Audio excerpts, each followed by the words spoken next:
Hey, welcome back to Can Crochet. Today I'm sharing with you a little bit of a treat. So you may have seen on Facebook or Instagram the new book. Oh, let me get the name right. It's by Michelle Ferguson, who is the designer at Two Brothers Blankets. And the book is Crochet Makes for Men, 12 Modern and Masculine Crochet Designs for Men. And that is some serious alliteration. You may or may not know that I've really been thinking about crochet patterns for men, and I have some kind of in my mind percolating, but I just haven't gotten around to it. And it's always been really frustrating or sad to me that a lot of the crochet designs that you see for men are things that, in my opinion, and some men's opinion that I know, they would never wear them. They don't like them. They just aren't their style. And so I've been really disappointed at the lack of good modern crochet patterns for men. So this is where Michelle comes in. I'm familiar with her from some other things, but I know her to be a garment designer. She's done a lot of sweaters and things like that, and she has a husband and I think 2 sons, and she was homeschooling. I don't know if she still does. Anyway, but she has, an audience of this niche. So I'm really excited about this book, and she was kind enough to send me an ebook copy of it to check out. So I'm going to share with you the designs in the book, some sneak peeks, and kind of some feedback. So first of all, before I get into the designs, I am happy to see that she sized them all the way, for the garments at least, from men's small all the way up to men's 5X. So it is really size inclusive. The hats I think are like small, medium, large, which is fine. Head sizes don't usually vary too much outside of those, although occasionally you do. She gives some tips and tricks for choosing the right sizes. Her sizes are based on the Craft Yarn Council guidelines, which a lot of crochet designers use. They're maybe not super specific for some items, but for garments, and they seem to work pretty well. So that should be fine. So without further ado, let's get into the patterns. So she has separated these out into categories. So she starts with hats. So this first hat is the alder slouch hat. So using herringbone half double crochet, which is always pretty. She's got it in 3 sizes. It looks comfy. Can't really complain there. So it's using a worsted weight. She used Swish worsted from We Crochet or crochet.com, which I found to be a little bit on the light side for a worsted, but works just fine. It's actually quite soft. So that's good. And a size 8 hook.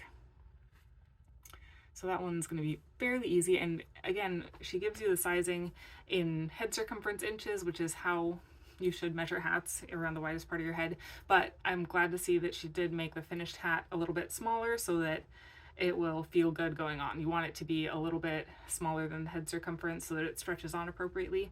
So that's awesome. And she also gives yardage per size, which is good. All right, going on. It's all just, standard crochet notation, nothing really weird going on there, so I can't complain that. Next one, the Slater beanie, reversible, so it can be worn either way. It looks like some little puff stitches or bean stitches. She used, again, a worsted weight yarn and a size H hook.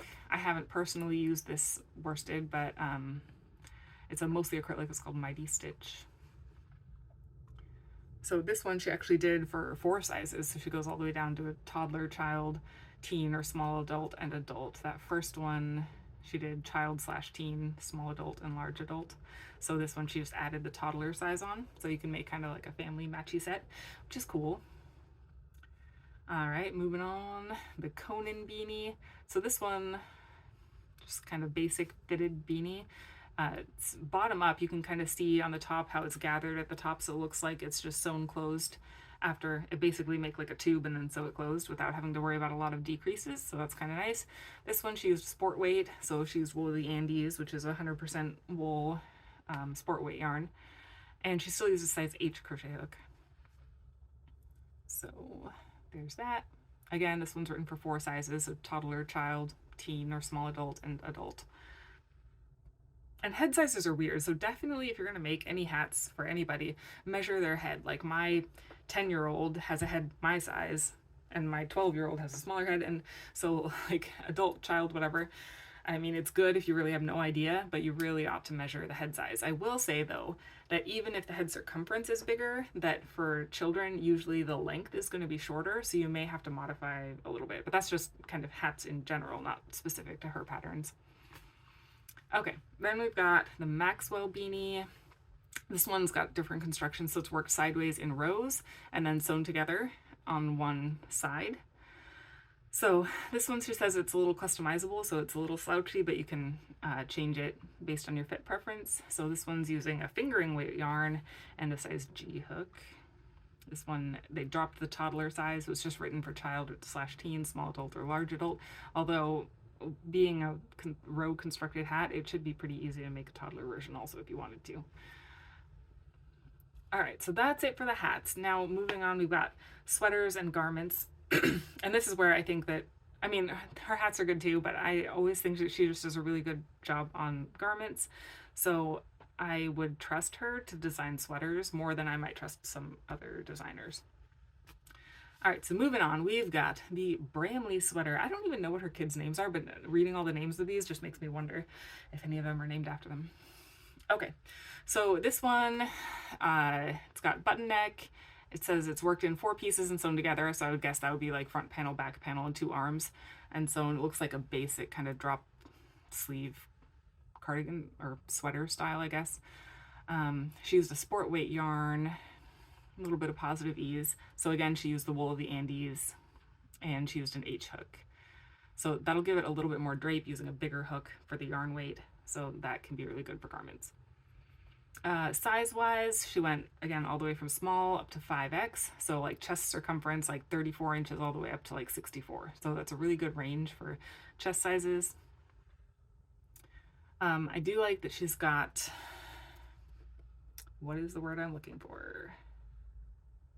Diagrams, I guess, of the sweater, what it should look like in construction. Okay. And she also has a few step out photos. So on this one, there's this little crocheted edging. It's kind of split on the sides, and she shows how to do the ribbing on those split edges, which is good. So she's got a couple of step out photos for that. All right, then we've got a sweater vest. Just worked in 2 panels sewn together, and then you add the trim. So this one, I mean, it's all right. It's not my favorite. I could wish that the arms came in a little bit on the shoulders, but that's just personal preference. It still looks fine. This one used the Swish worsted weight yarn again, and she used an I crochet hook, a size I. So again, same yarn as one of the hats, but a slightly bigger crochet hook. It's going to give it better drape. Again, size is small through 5X. Pretty simple, just front panel, back panel. Okay, this one is the Fallon cardigan. I'm a huge cardigan fan. I really want to make some. And it has pockets. Pockets. Like, I would totally wear this. Like, it doesn't have to be men. Anyway. Okay. All right, so this one, she used again, a sport yarn and a size H crochet hook. This one, it's kind of interesting because you work it from the bottom up and you split it into 3 panels as you go. So like it's continuous around the bottom of it until you get to the armholes basically, and then you'll split it into like front left, front right, and back and work those separately, which is kind of cool. And then you'll have to do sleeves and sew and stuff, add trim, all that fun jazz. So that one's a little bit more complicated on the construction, but totally worth it because cardigans. I like that one. Okay. Raglan sweater, top down, no sew raglan, using the herringbone half double crochet again. So that's the same stitch as that first hat that I showed you. So they'd probably make a really good set together. Raglans, I'm always a little iffy on because I love a good raglan sleeve, but getting the sizing right as you scale it can be really challenging. So this one looks like it fits well. I would love to see like the tester photos for the multiple sizes to just make sure that that fits properly, but like I said, I do trust Michelle to have gotten it tested properly, so I think you can be pretty confident there. So this one again is done with sport weight yarn and a size G crochet hook.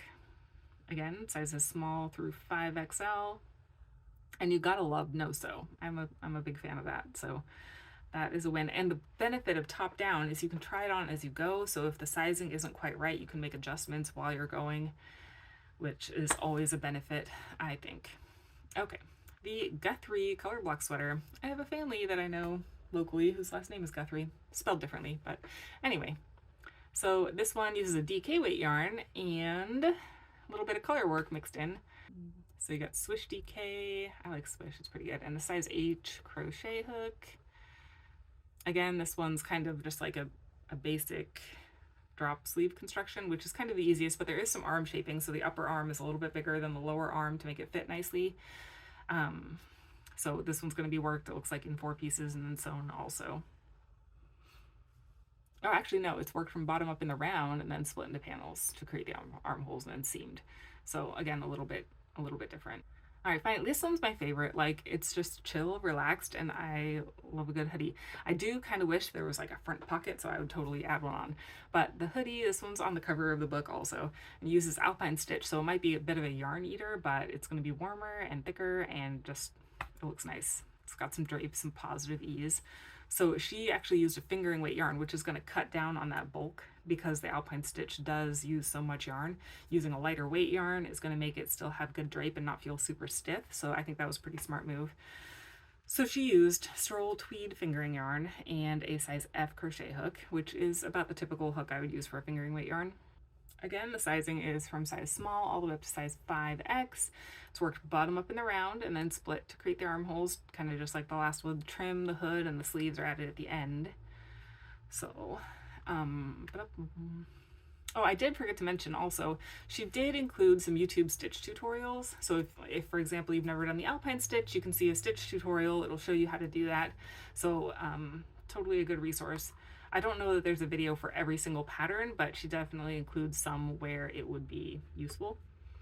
All right, moving on. So that is the last of the garments. I think that hoodie is probably my favorite pattern in the whole book. But so far, I would say, yeah, dudes would probably actually wear these things, so I'm excited about that. Okay, scarves. We have got the Tarragon scarf. Just simple post stitches, like classic. You really can't go wrong there. She used wool of the Andes worsted and a size I crochet hook. So simple, simple, simple. Okay, the Dooley scarf. She says you can make it in your favorite team colors. So if you've got like a sports fan or just a solid color. Again, worsted weight yarn, size I crochet hook. It's a pretty simple stitch pattern here, and it'd be a quick, easy make. And that is it. So that is the 12 patterns, but I really feel like you don't really have any duds in there. Like, they all seem like they're solid, well thought out, well written patterns. And yeah, Michelle has plenty of experience designing garments. So that's it. So that is the, oh gosh, I just forgot the name of it, giant alliteration name. Crochet Makes for Men, 12 Modern and Masculine Crochet Designs for Men by Michelle Ferguson. It's available now. It just came out last weekend. You can get it as an ebook or physical book from Amazon, and I will link to that in the description of the video if you feel like checking it out. Happy crocheting!